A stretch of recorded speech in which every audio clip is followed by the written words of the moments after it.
Selamat datang di podcast Konstitusi Bersuara.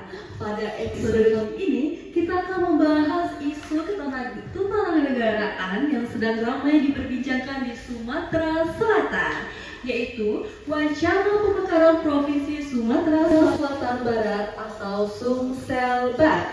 Apakah wilayah ini benar-benar membutuhkan provinsi baru? Bagaimana dasar konstitusionalnya dan peraturan perundang-undangnya? Dan apa dampaknya terhadap tata kelola pemerintahannya? Nah, telah hadir bersama saya Dr. Vina Firmajuwita SHMH. Bersama Dr. Vina sebagai ahli tata negara serta Kak Putri Salsabila, minum tangan dulu sayang. Sebagai mahasiswa hukum Universitas Sriwijaya yang bersikap kritis terhadap pemekaran. Oke, mari kita mulai saja. Nah, Ibu Doktor, bisa dijelaskan bagaimana munculnya wacana pembentukan Sumatera Selatan Barat? Oke, kalau kita bicara tentang wacana ya, sebenarnya wacana pembentukan provinsi baru di Sumatera Selatan ini udah direncanakan dari beberapa pekan yang lalu, dari beberapa waktu yang lalu. Jadi, wacana pembentukan provinsi baru Sumatera Selatan Barat, Sumatera Selatan ini yaitu Sumatera Selatan Barat atau Sumselbar, ini bisa dikategorikan untuk beberapa daerah nih, seperti di Oku Selatan, Pagaralam, sebagian daerah di Lahat, dan daerah-daerah Sumatera Selatan lainnya. Kenapa harus membuat provinsi baru nih? Dikarenakan nih masyarakat di beberapa daerah tersebut, di daerah yang kita sebutkan ini tadi, mereka nih mengalami banyak sekali kendala untuk akses ke kota besar, ibu kota Sumatera Selatan, di Palembang.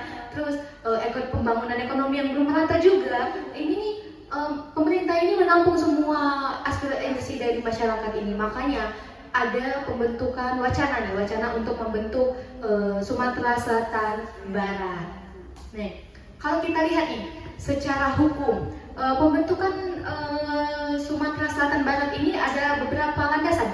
Seperti yang pertama itu yang mungkin saya pelajari bersama-sama, ada anak hukum di sini. Itu pada pasal 18 ayat 1 Undang-Undang 1945.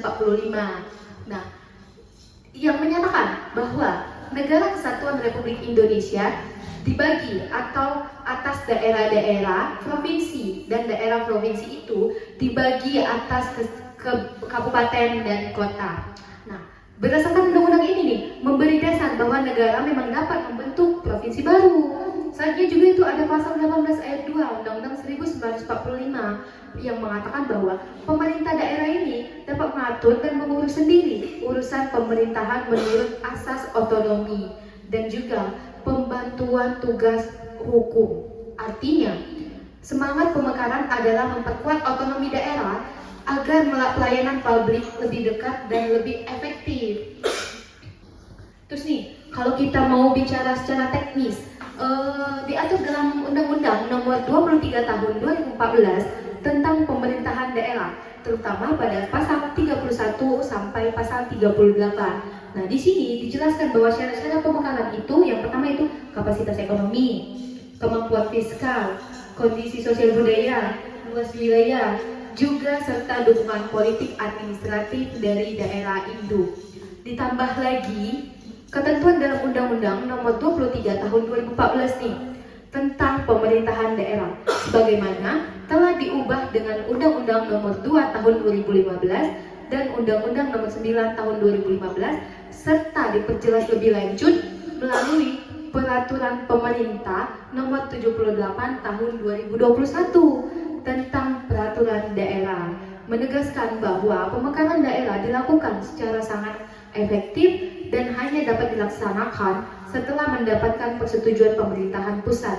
Jadi, secara konstitusional nih, pemekaran daerah ini diperbolehkan, tetapi secara administratif prosesnya memang harus melalui kajian yang ketat serta bertahap. Nah, dapat disimpulkan nih, bahwasannya pemerintah ini tidak hanya serta-merta untuk mau membentuk provinsi baru yang langsung aja nih Sumsel Bar gitu. Enggak, ada beberapa kajian yang kami lakukan sebagai pemerintah juga. Itu saja ya dari saya sedikit tentang Sumsel Bar ini. Terima kasih. Cukup banyak ya syarat untuk membentuk provinsi baru. Sekarang apa saja keuntungan pemekaran menurut Perspektif Hukum Tata Negara nih? Agar semua orang jadi tahu. Berbicara perspektif juga, konstitusi dan tata kelola pemerintahan ya, terdapat beberapa argumen nih yang dapat memperkuat, yaitu pemekaran daerah ini dapat mendekatkan pelayanan publik karena warga Sumatera Selatan bagian barat ini harus menempuh jarak jauh ke Palembang yang bertentangan dengan prinsip otonomi daerah dalam pasal 18 ayat 2 Undang-Undang 1945. Teman-teman yang di luar Palembang juga pasti ngerasain nih susah akses ke Palembang, jauh gitu kan pasti. Nah, wilayah Sumatera Selatan ini juga kan memiliki potensi besar seperti pariwisata di Kota Pagaralam, terus juga perkebunan di Oku Selatan, terus juga nih energi yang besar di Lahat gitu. Nah, selanjutnya itu kalau kita lihat dari sisi pemerintahan juga menekankan kemungkinan penataan ulang, tata ulang kelola, mempercepat pembangunan, memunculkan pusat pertumbuhan baru, dan juga serta menjadi bentuk penyempurnaan pelaksanaan daerah sejak daerah reformasi.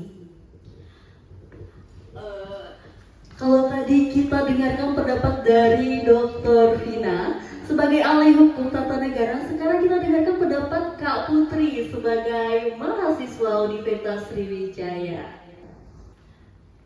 Halo Kak Laras sama Ibu Ina.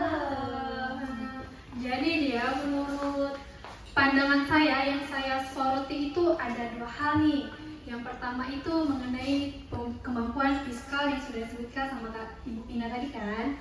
Nah, jadi syarat yang disebutkan pada pasal 33 nomor 23 tahun 2014 mengenai daerah pemerintahan, bahwa pembekalan daerah itu harus dibiayai oleh pemerintahan itu sendiri.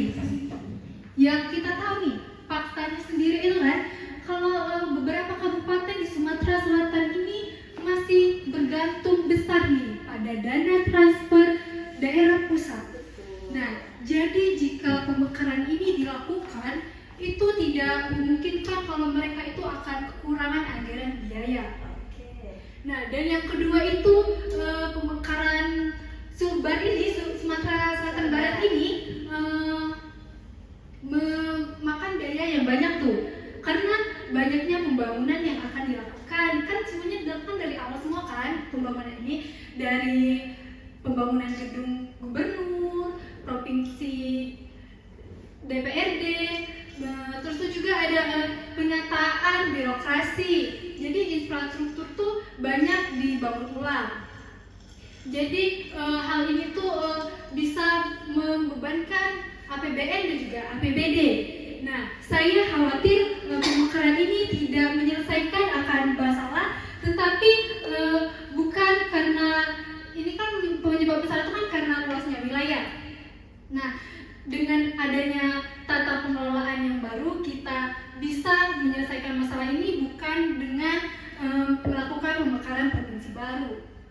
Kan tadi sudah disebutkan nih sama Ibu Pina, kalau Undang-Undang Nomor 23 Tahun 2014 ini telah diubah nih menjadi Undang-Undang Nomor 2 dan Nomor 9 Tahun 2015. Nah, jadi jika pemekaran provinsi ini dilakukan secara teori boleh saja, tetapi jika emang dilakukan secara real itu menurut saya daerahnya itu kurang memadai, begitu Ibu.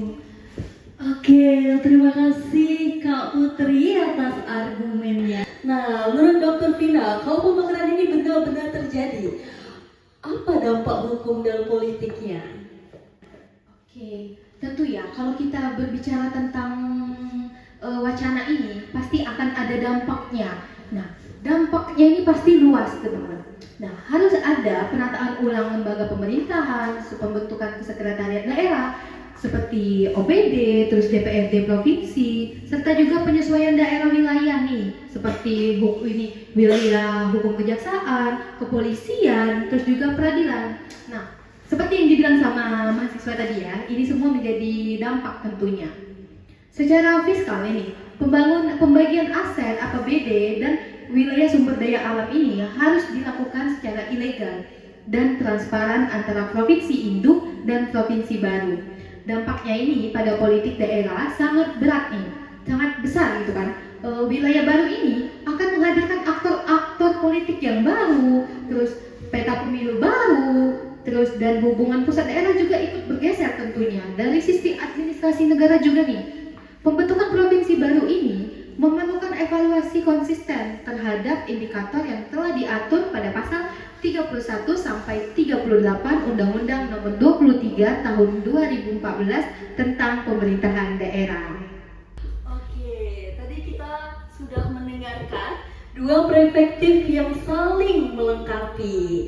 Dari Dr. Vina sendiri menekankan Sumatera Selatan Barat secara konstitusional memungkinkan selama memenuhi syarat yang ditentukan oleh pasal 18 ayat 1 dan 2 Undang-Undang 1945 serta ketentuan rinci pasal 31 sampai 35 Undang-Undang Nomor 23 Tahun 2014. Sementara itu, dari perspektif mahasiswa, Putri Salsabila mengingatkan bahwa syarat-syarat tersebut bukan formalitas, tetapi harus benar-benar dipenuhi secara objektif, terutama mengenai kemampuan fisikal dan kesiapan administratif. Nah, pemekaran daerah bukan sekedar memisahkan wilayah, tetapi besar dalam tata kelola negara. Karena itu, isu Sumsel baru ini harus diputuskan lewat kajian komprehensif, bukan sekedar dorongan politik. Terima kasih atas pengetahuannya kepada narasumber dan pendengar. Sampai jumpa di podcast Konstitusi Bersuara episode berikutnya.